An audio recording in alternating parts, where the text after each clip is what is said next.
And welcome to The Surge. I'm Adam White. We've got Peter Siddle and Brad Hodge here. We're going through all the teams ahead of BBL 14 with a season preview. So we've already done the Stars, we've done the Scorchers, we've done the Melbourne Renegades, and we've also done the Sydney Sixers. It's now time to do the Sydney Thunder.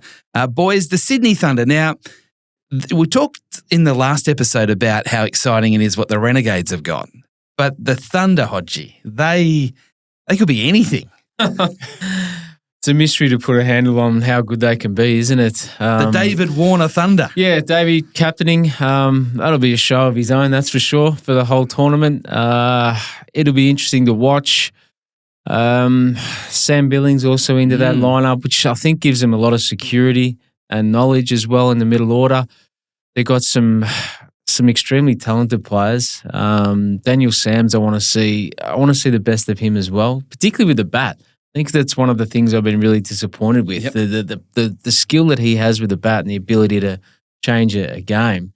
I just want to see a little bit more of it. I think they'll get off to a good start playing their first game at Manuka. I think that's a really good thing because, again, the showgrounds is a bit of an unknown, the wicket there as well, and I think that's been a frustration for a few of their batters just to get a roll on. But well, who knows? This is going to be a real mystery, this side. They could be either red hot or absolute stone motherless last. So, Okay. Yeah, I'm just not quite sure where it's going to actually land. So, Sids, to have David Warner and then Sam Billings both playing the entire tournament, both to bat inside the top five, that has to be an advantage over some of the other teams in the competition, just from not just a class point of view, but a stability point of view. Yeah, huge. I think, that leadership that they're going to have with whoever they bat with, whether it's Davey batting with a youngster or it's, Billings is batting with those youngsters, having that sort of core player there to control the innings is going to be massive. And I think, who knows? That Davey can play both roles as we've seen over the years. Is he at his best now? Wait and see. Hopefully not from an opposition point of view, but it's going to be exciting. But I'm obviously a fast bowler, so Lockie Ferguson for me is, that's what I'm looking forward to. Obviously not so much playing against, but he's exciting to watch internationally. And then, to see him out there will be quite exciting. What are we going to get from Davey as a captain? Don't know. He might have mellowed a bit. He was obviously aggressive when he was younger and when it was, he could just go about his self and play how he wanted to, but now being a leader of young men, as they've been putting it, haven't they? That he can pass on a lot of knowledge and help develop that young next generation, those younger players in that list. That he might have to mellow out a little bit and sort of mould them. So who knows? In the field, we don't really know. I'd assume he's going to be quite aggressive with fields and plans, but we'll wait and see. You know him so well. Will he have not so much a point to prove, but a bit of a point to prove to say, hey, I can still do this? Yeah, I think, from a playing point of view, he will. But I think he'll like to showcase his leadership skills too. I reckon he'll have that in the back of his mind that he never really captained previous to this. He hasn't done a lot of captaincy. Obviously, coming off the ban and that stuff. That I think he'll want to show some tricks with his leadership and how he goes about it and how he leads. I reckon he want to prove a point more so with that side of things than with the bat. What do you think, Hodgie, with Warner? Oh, look, I'm not sure. Again, I think he'll play really well. I think he'll be a good leader, that's for sure. I'm just not sure whether he'll be distracted with everything else that he's got going on in his life. I'm not sure whether he'll be commentating the whole game while he's playing. Who knows? Who knows what he's going to be doing, right? So if you're a young player, you wouldn't want that to be a distraction from your leader. So hopefully the show's just put to the side for a little bit and he gets deeply involved in the cricket sense of it. And if he does that, then they'll be fine. So there's a lot of good young talent there. Like Davies is there, Tanvir Sangha. So a lot of players that he can influence with his knowledge and skill. That's the sort of leadership you want to see, this closeness with those players and educate them how to be better players and match winners for the Sydney Thunder. We spoke to Sam Billings just about his move from the Heat to the Thunder, which was seen as a bit of a surprise. Here is some of Sam's thoughts. There were obviously conversations with the kind of pre-signing and they went for Colin and then the opportunity came up to rejoin the Thunder that, you know, I have a natural affinity to. I think Western Sydney, like I said, has played a huge part in my career, a really important part in my career. So when that opportunity arose, it was very hard to turn down. And for me, kind of locking in to like a project for a certain period of time is something that I really wanted. I think certainly like the 100 I use as a great example at home, where I've been captain the last 4 years. Being able to be a central part to build something and to be integral in that is something, like I said, the Thunder offered me, which I couldn't turn down. You look at our list currently of the Thunder, I think it's as strong as anywhere. I truly believe that the experience, the young players that we've got every base covered to really, you know, put our best foot forward this year and over the next 3 years that I'll be here, that there's no reason why we can't win a title, if not 2, if not 3. So I really believe that. And so that's an exciting project. Is a huge reason why I've chosen Thunder again. Sam Billings there. And yeah, he's very confident making the move from a premiership team down to the Thunder, where he's played before, and it's like, yeah, we can win not only 1, 2, maybe even 3 titles with the 3 years. For 3 years, hasn't he? So yeah, it's I don't really know how that works for an overseas player. Has that been done before? I'm not sure. And he's available the whole time. And as he said, it's like, no, I'm committed. Oh, that's good on him. I think that's really important for the Sydney Thunder. As we've talked about, having a group of players in that middle order that can help with the younger generation that have got the talent, that's important. So 3 seasons is a really good commitment from Sam, and I think he'll play a pretty important role. He's a gun player. So where have you got him? You've got them between 1 and 8. No, I think they'll be down the bottom, actually. Okay. I reckon that it's just that unknown of the Sydney showgrounds where you can't build a fortress like the Perth Stadium, where you go there every week and you know what it is. I think there's just a few too many unknowns still for their batting group to be able to nail it. I think that's something which they if they can nail out that wicket to be a belter or whatever it is, then you can sort of manage that. But yeah, I just think there's still a few unknowns. They need to see a little bit more. Thunder, Pete? Similar to Hodge, I think, yeah, at the moment it's probably they're going to rely a lot on their senior players, that if they come off, then they're a very competitive side. But if that doesn't quite work, and like Hodge said, the wicket there, travelling away, how they travel is going to be interesting. But I'm probably more excited to see Tanveer Sangha. That's what I'm looking forward to. Yeah, seeing him go about it. If he has a big tournament, then that plays a big role in how far they go, because having a gun spinner go off is huge in the Big Bash. Yeah, well, that's what Pete was saying. You know, they need their senior players to do well. I actually see it the opposite. I think the younger generation have to step up and really make a mark. Yep. They've been there for a while now. They've had a number of opportunities.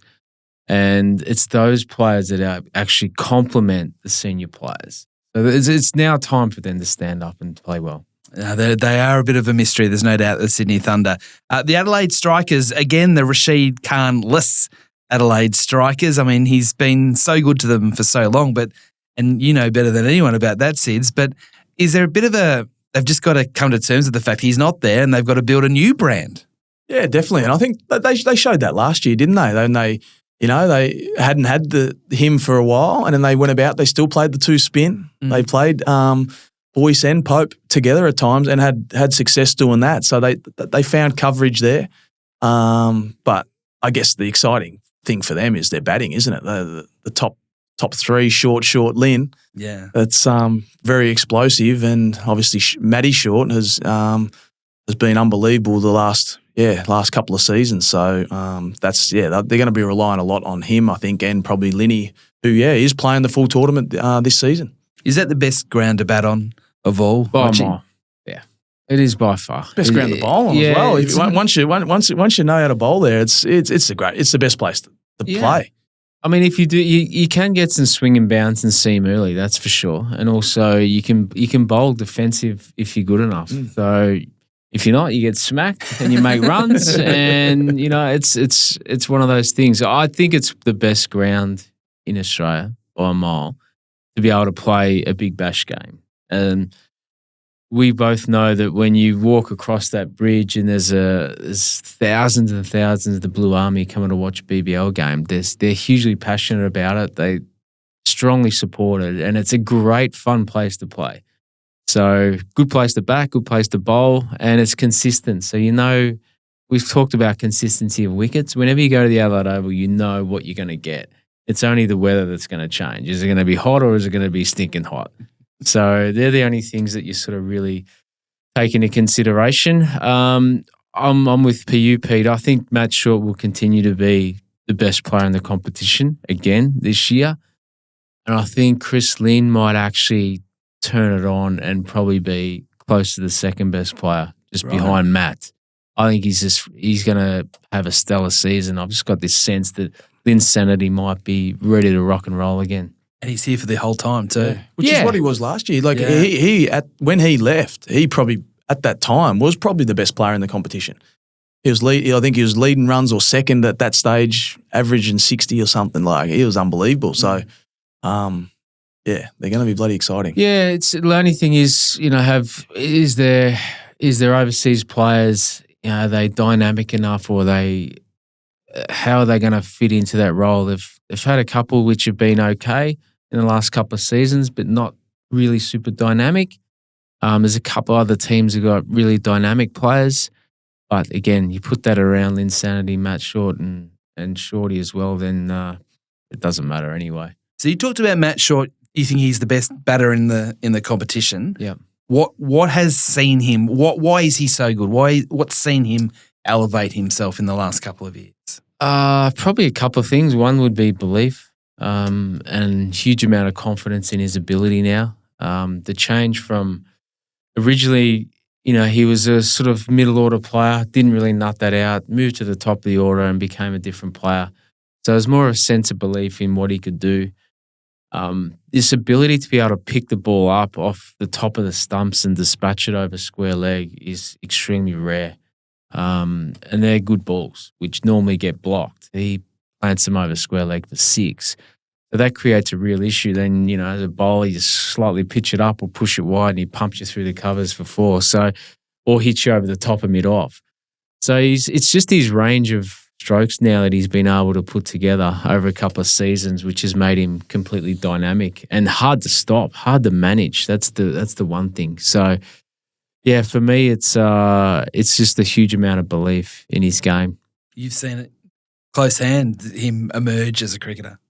Yeah, and it's exactly that. I think similar to what Hodge said before about playing at Etihad and the conditions, Shorty has worked out his game around Adelaide Oval pretty much, which then translates fine to Marvel as well. But yeah, he just knows his game so well. I think he's learnt now, like with his development, how to adapt to changing ground conditions. So you go to the Gabba, you go to the MCG where it's bigger square. He's been able to change his game to fit those arenas, and which is made him the player he is, and hopefully then grows him to at the international level being able to find his way and make it there. But it was obviously great playing alongside him, having him as a teammate. But yeah, daunting to come up against these days because, like Hodge said, he can hit the ball anywhere around the park, which, makes it a tough one where to bowl and where to put the field. All right, where do we have the strikers? I've got them just missing the finals.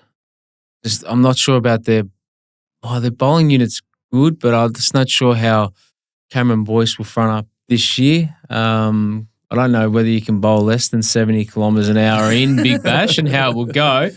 But I think he caught a lot of people off guard last year. He really did. He bowled well and he surprised a lot of people. And I think people will adjust on the back of that. So it's not sure that their bowling will be able to stack up to their batting. It's one of them things. They're a good side. So I'm just having him just missing out on the finals. I think it shows just how even the competition is. Yeah. What about you, Sids? I think that's the point, isn't it? Yeah, that a lot of lists look really good, and then it comes down to certain key players. So similar to Hodge, they're going to be thereabouts. But yeah, do they have the bowlers? That's probably the thing they probably lacked a little bit. We do know Overton's a bit more fitter than he was last year, so his bowling could play a bigger role, which could be exciting for them. But yeah, how do some of the others go? They haven't played as much Big Bash. Can they go double spin again? Have they been found out? A lot of questions to be answered, and I think we'll know in the first few rounds how it plays out and how they match up. All right, the Hobart Hurricanes just missed the finals last year. They opened their season against the Renegades down in Geelong just before Christmas. Again, they're a difficult team to assess, I reckon, the Hurricanes, Hodgie. I'll tell you what, they've been disappointing for a number of years. And again, you look at every list and you go, it's a good list. And Hobart Hurricanes are no different. They got some really good players, led by Ellis, who's an unbelievable T20 cricketer. And, when you think of Tim David batting down there at 5 or 6, you think, what can possibly go wrong with the likes of Matthew Wade, Caleb Jewell smacking him around? But somehow it does go wrong. Not quite sure why. Again, one of the best batting joints in the country is Hobart. It's a great place to bat, high-scoring venue. So they should be able to use that to their advantage and be pretty good in the defensive side. But again, it's probably not just putting it together every year, just not consistently. So they're a good side. I expect Tim David to have a real impact this year. He was a little bit disappointing last year with his output, and he probably knows that. And I think he'll fire up for sure. And they've got hope that he'll be there for the middle part of the tournament. He's not going to be there the whole time. But when you've got someone of his quality, Sids, coming into their team, to Hodge's point, I mean, their batting does look strong on paper. It does, and I think that's the thing. He can switch both gears as well. So, like, if that top order's, blasting out, he can come out and blast with them. Or if they're in a bit of trouble early, he can come in and hold that innings together and play that anchor role throughout and score well. So yeah, he's going to be great support, I think, for those top order players and how they play the game, which could help Tim David as well. I think last year there was probably times where Tim probably had to come in sooner, had to try and anchor it, but it's just not really his game, and then would try and go hard. Like, he was in two different mindsets, whereas Shea in the middle there, hold that together. Yeah. Him stay in his normal position, it probably does, they balanced a lot better with that setup. So he doesn't get out, the Shea Hope. He's actually, statistically he's a gun player. It doesn't get out cheaply. Usually averages around the 30s and strikes 130. Like they're really good numbers.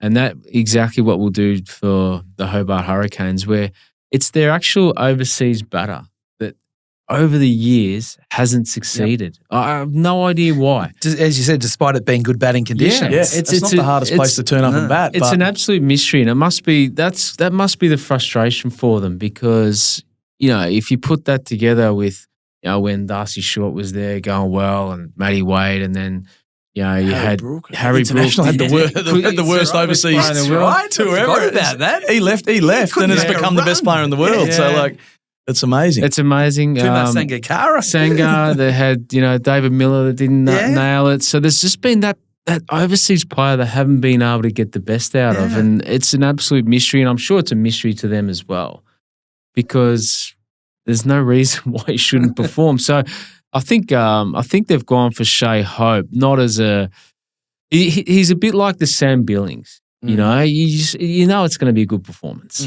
So that might just free up Tim David and their back end batting. So, and there's a bit of creativity with their overseas selections as well. They always seem to do things a little bit differently down in Hobart with the way they pick their players. Yeah, well, it's probably on the back of Punter. He's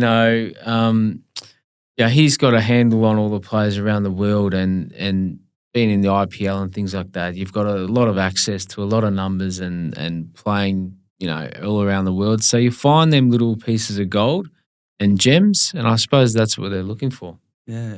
Just the final one on the Hurricanes, just bowling down in at Bellerive Oval. What's it like down there? What you said, it's good to bat. What's it like to bowl there? No, it's one of the hardest places. I think, like Hodge said, you can go to Adelaide, it's unbelievable wicket, but you can find a way with the ball. Bellerive's it's not one of those stadiums where, if it's flat and glassy and the best wicket to bat on, it's actually really hard to bowl on. I think the shape of it's quite small, wherever the wicket is. So it makes it hard to defend, like some of the other grounds where you can sort of defend to certain pockets or parts of the ground. It's a hell of a hard place to bowl, especially when those, like we said, if those top orders go on, whether it's Benny McDermott, whether it's Matty Wade, Khalid Bajul, whoever it is at the top, when they're going, they're hard to stop anywhere, let alone on a good Hobart wicket. So yeah, it's going to be hard. I think it's a tough one, and hopefully you don't have to worry about playing there. And Adam, like you mentioned, the local punter cricketer, if he batted at Hobart, he'd be targeting that scoreboard Cadbury sign as well every time. Right. It's extremely attractive. Down the hill. It's just like it has this. You just eyes just turn to that side and go, how do I get Straight it there? the cow corner. How do I pick it up and hit it there? How do I get it there? Whack it up in the air. The wind takes it over, and it looks like it goes 100 metres. And really, kids go the hill and start running down the street trying to chase the ball. Yeah, so that's attractive as well, and it's a fun place to play. Where do we have them? Oh, it's again, you mentioned it's really hard to predict where people are going to line up, but I think they're anywhere from 4 to 6, and then after that, not sure. I think similar to strikers. Yeah. I think we know that they've got the firepower, they've got the good players, but now it's about getting that to work as one, which is probably where they've lacked over the last few years. They got talent with bat and ball, but just being able to get it all right. And probably, get him on the park as well. Like Riley Meredith hasn't been on the park the whole time, and that sort of weighs down on Nathan Ellis. So if you can have your full quota of bowling unit there, then to that complement the batting, then wow. And even Nathan, like he's been injured over the last little bit as well, so he's missed a bit of cricket. Wadey, he's that little bit older. He's getting stiff backs here and there, so. You going to tell that to him when you come up against him? Yeah, definitely. So it'll play a big part. They are, a lot more injury prone than some of the other sides, but they're fit at the moment, so they'll start strong. All right, the final team. We've left the champions until last, the Brisbane Heat. It's quite remarkable. The defending champions have a new coach. They've lost Josh Brown, but Colin Munro comes back. Paul Walter, who was very good for them last year.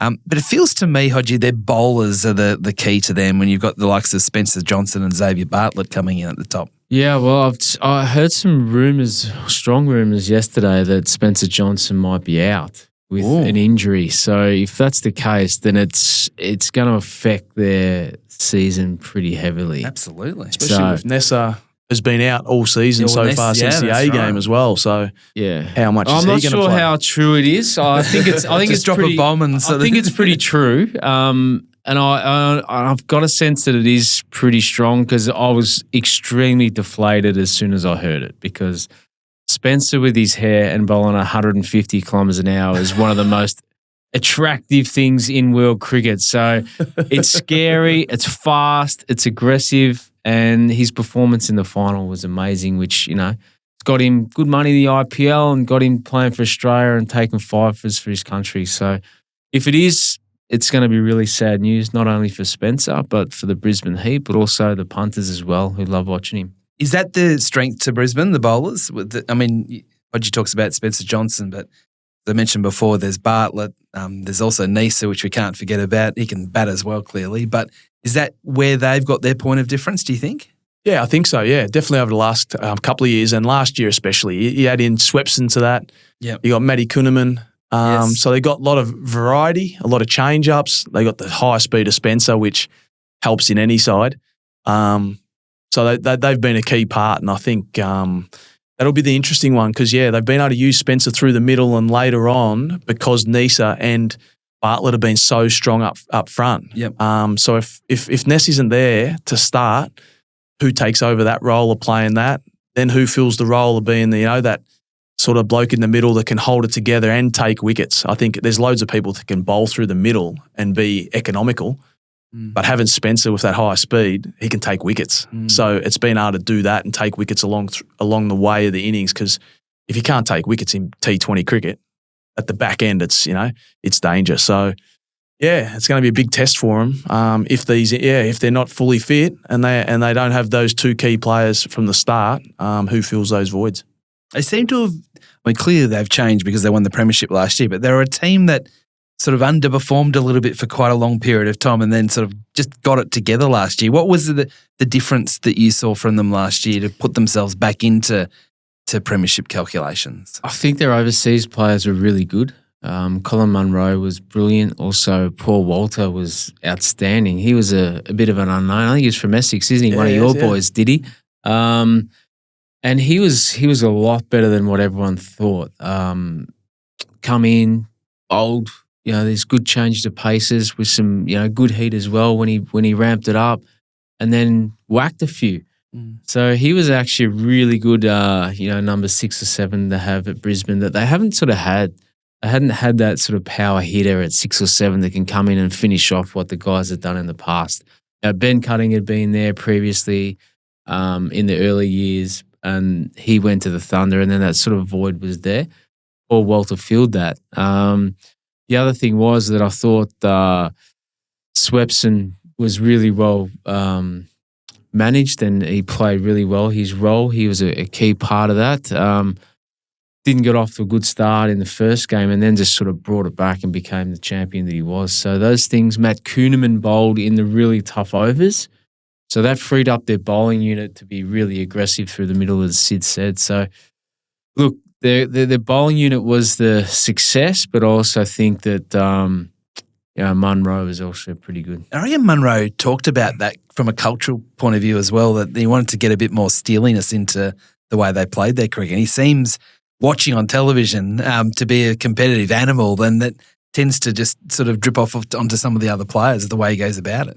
Yeah, for sure. But it worked well having Billings there last year, though, didn't it? Yeah. Billings behind the stumps, helping with that leadership. They worked well together in controlling the side and the innings, especially when they're out there in the field. I think they worked well, passing on information and how to go about it. So, yeah, it'll be interesting to see who fills that void now of Billings. Who's going to be there with Munro to control that team and run that team? Who does that fall on? So that's going to be the key there, is how they find that. And obviously we've spoken about Billings going to what he plays, the role he plays, losing that throughout the middle with the bat, how he controls an innings. It's going to be interesting to see. Jimmy Pearson, he did well for Queensland in the last Shield game. He might be the one. So we've been sort of going around the country about what's it like to bat and bowl in certain conditions. You talked before about the Gabba and the lure of the short straight boundary. It's short there. It is. It's extremely short. Yeah, you have to bat 2 different ways depending on which end you're actually facing. So, and it's probably similar to bowling there as well. When you're bowling from the change room end, it's very daunting because you've got that short straight chip over mid on, and everyone just targets it. And then you've got the square boundaries, and the other way it actually feels long, where that's where Swepson bowls all his overs for. So when you want to try and slog him, you're sort of staring at this 90-metre hit. So you have to really get it, and it becomes a really good running game. So, they've done that pretty well, their defensive group, over the last couple of years, and the opposition batters haven't been able to get it. But it hasn't been as super high scoring, the Gabba, as we've seen in the past. They've left a little bit of grass on it. And it hasn't been that flat belter that everyone loves, where you sort of rock up and you just think, wow, if I don't get 50 today, then there's something wrong. There was a little bit more in it, a little bit more pace and a little bit of swing, and their bowlers got the job done. So that condition-wise, again, a little bit like Perth, if it suits their bowling unit, then they'll be hard to dismantle. But if they haven't got a bowling unit there, then they're in trouble. All right, well, Hodge's broken a story on the surge about Spencer Johnson. We'll see how that plays out over the next few days. So where do we have the Heat, the champions from last year? Well, if my mail's right, then I'm going to have them finishing down the bottom. I think they're going to go from chocolates to boiled lollies. I think Josh Brown's going to be a huge loss for them. He made 130 in the final, basically won them the game. So that's a loss. If Johnson's out, then there's, 15 to 20 wickets gone. 2 match winners gone. Yeah. And if you have an injury to Bartlett or anyone else like that, or Nisar, then it's a pop gun attack. So it's vulnerable. Did you agree? Yeah, I agree. Yeah, you add in Billings lost with Brown in the batting, and then any injuries to their bowlers because their bowlers they're probably three in the top 10 last year of the best bowlers of the competition. If you lose two of them, that's a lot of wickets and a lot of experience that you lose. So yeah, who fills those voids? It's going to be interesting. Yeah, it just means that other people's roles change, like Swepson's role. Bowling with Spencer Johnson the other end, it's just partnership bowling. Domino effect, isn't it? Correct. Yeah, So more pressure on Bartlett to take wickets up front, which can make him more expensive. So it's Anyway, I'll get sledged if Spencer is playing every game, that's for sure. So there's no problem with that. All right, so we've gone through all 8 teams now. So based on what we're hearing, Sids is thinking the Stars are going to win. That's fine. Yeah. And you're thinking the 2 Melbourne teams might be the 2 to beat this year. Yeah, I'm thinking that the Stars, I think they're a chance to winning it. And Renegades, second or third, somewhere around there. Just a little bit concerned about their bowling unit. And I think they'll be the teams to watch for sure. They'll be exciting. Very much so. That definitely will be exciting. So talking about exciting, the Supercoach BBL is back again this year, and it's a chance to pick up the major prize worth $25,000. The league has run a player survey, and the questions have been around which player is more likely than other to pick themselves. So based on the player survey, Jake Fraser-McGurk, he figured very prominently. Glenn Maxwell figured prominently, as did Matt Kuhneman, which surprised me a little bit. It's a surprise. Yeah. Who would you have, Sids? For whether it be at the Stars or... Yeah, I did the survey, so I had Fergus O'Neill.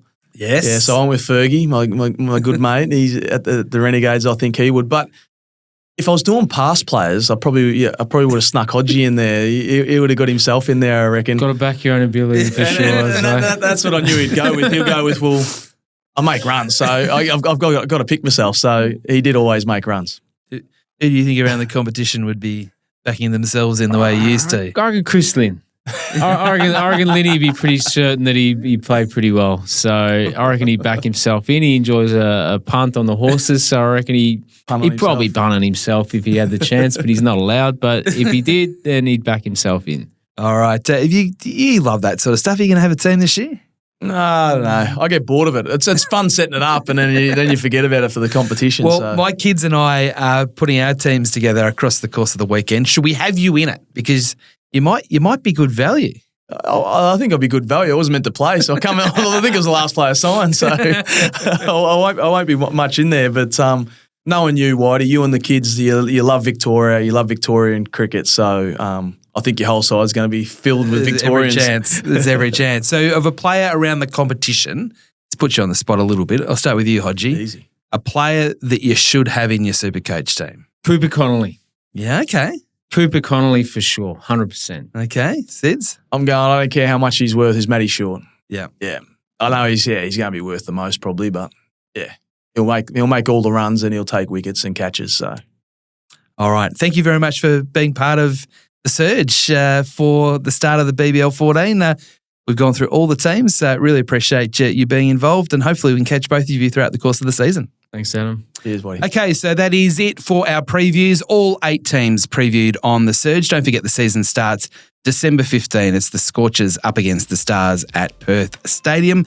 And don't forget the BKT Big Bash tipping competition.